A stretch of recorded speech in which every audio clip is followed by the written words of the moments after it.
Hey guys, Dev back with Crime Hive, and we're doing a new segment here, another mysterious case here of a missing woman who is identified as Suzanne Morphew right here. And just to give you guys a quick background of this case, this is her husband, Barry Morphew, and these are their daughters, Mallory and Macy. You got two daughters here that were on a camping trip in Idaho. This is over Mother's Day, May 10th, 2020, and they were concerned after they weren't able to reach their mother, who really had not been seen or contacted since the previous day, which would be Saturday, May 9th. So May 10th, you've got Mallory and Macy, the daughters, that are reaching out to a neighbor to check on Suzanne, and neighbors concerned, calls 911. That's what kind of starts this investigation. So this is what we're going to talk about. We're going to talk about a couple things we've learned through this case. And to this day, just to let you know, we still do not know where Suzanne is. She's still considered missing. And so we're going to dig into this. Before I do, again, if you guys like these kind of videos, subscribe to my channel, hit that bell notification so you guys can get constant updates on these types of cases. So let's get started here with this. So right here, this takes place, just to give you guys a reference point here, in Salida, Colorado. Okay, this is another Colorado case, and just to give you a reference point, we've got Denver, then you got Colorado Springs, and then just southwest, you've got Salida. Really important to point out here with this location because it's very rural. It's a very small city, if you will, and there's a lot of ground to be covered. So if Suzanne was murdered, hopefully not, obviously, we don't hope that. If she was, there's a lot of ground, though, that investigators would have to cover, not to mention, so you got all these national forests and a lot of dense woods, and then you also have the river. So as I zoom in a little bit, you actually have the Arkansas River, which stretches quite a ways around through Colorado and into other states as well. So the reason I mentioned the Arkansas River is we know that investigative dive teams have actually searched bodies of water around that area to look for Suzanne as she's missing. So a couple things that we're going to point out with this case here, and I'm using some resources here. This is from Daily Mail. They've got a good image here with this. You've got the Morphew's home, which is really just west of Salida, and I'll mention why they're focused on Salida as well. You've got Maysville, which is where the Morphew's home is, and Suzanne goes out for a bike ride apparently on May 10th. She's not seen since. Now, investigators did find her bicycle near a bridge, and then apparently they have also discovered an unknown item belonging to Suzanne, but they're being pretty hush-hush. The FBI is now involved, so not a lot of information filtering through, but I'll give you guys my insights as well as we talk about this case. So right here in Salida, this is a property that's being searched by the FBI for Suzanne. And what's really interesting about this is you have Barry Morphew, the husband, who apparently he did landscaping projects. He was a volunteer firefighter, and apparently he was laying mud at a property that really sits just right by the Arkansas River. And then concrete was poured over that property, and so this is what we're going to talk about here. So this is the property right here. Here's the Arkansas River, so it's literally right by it. There was video and photos of FBI at this location. They were actually on a 3-day search, and apparently they also searched Suzanne's home. They searched the home. Investigators were taking out evidence bags and possible evidence from the home, which has now since been released back to the Morphew family. So you also have this property here. This belongs to a different owner. Barry's working on the property, and FBI actually took out a concrete slab. So just to give you guys an idea, just real quick, so just an example here with this video, you've got an example of concrete slab being laid out. I'm just gonna kind of show this quick little video here. You've got concrete right here. They're laying the foundation here on this residential property. This isn't the actual property, but just to give you guys the idea of what we're talking about here with it.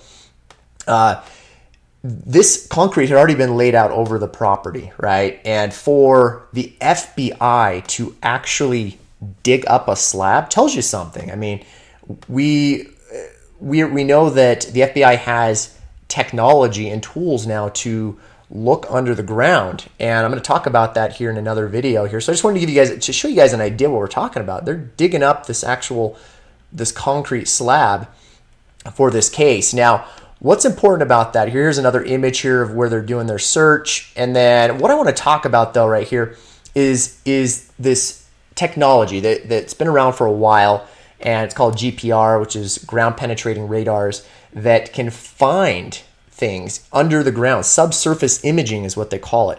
And so we know that law enforcement's had access to this technology for years now. And it makes you wonder, I mean, if they're using this technology, they had to have found something. I mean, it's just from my opinion, they had to have found something to be able to dig that up.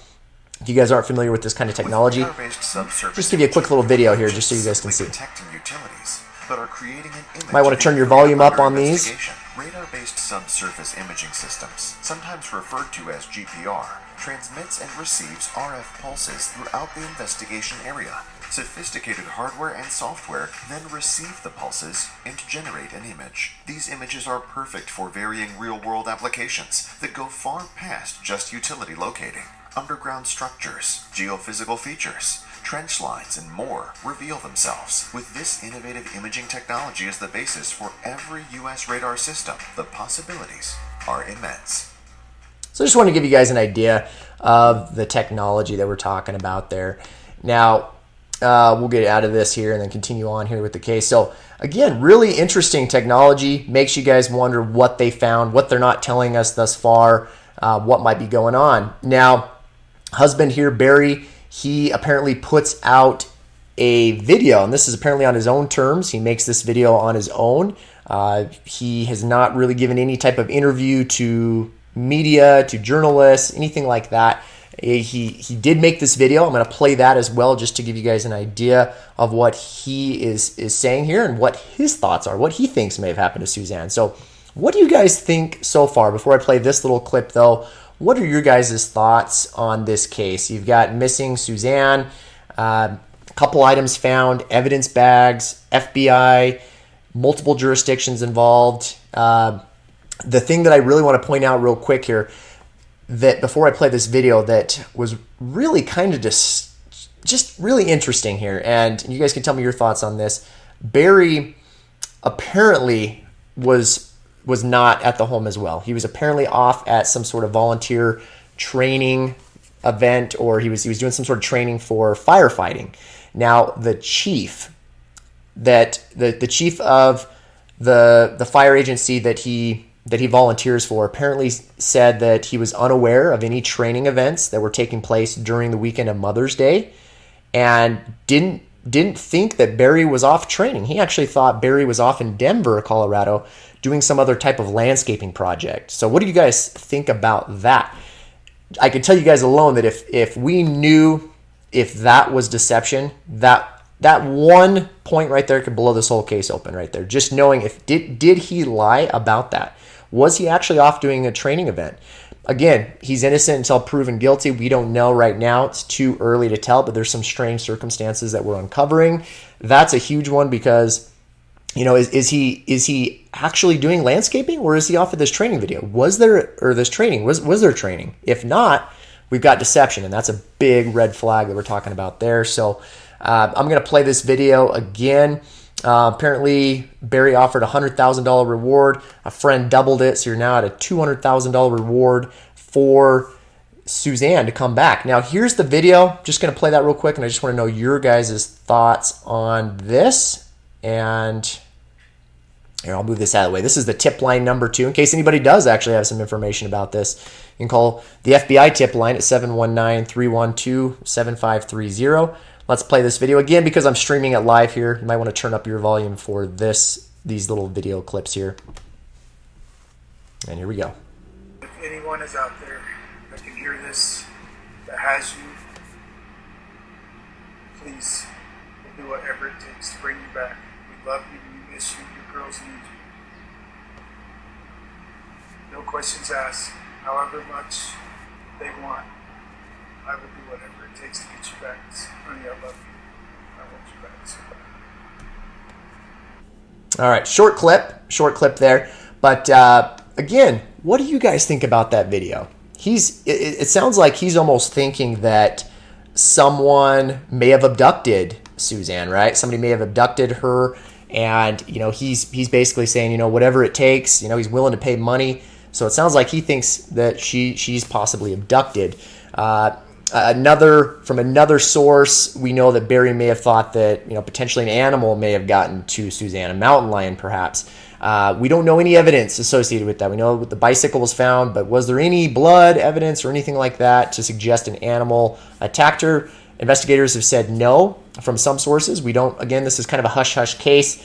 I'm sure there's more information that we're just not aware of right now as they continue to build a case. Now we still don't know much.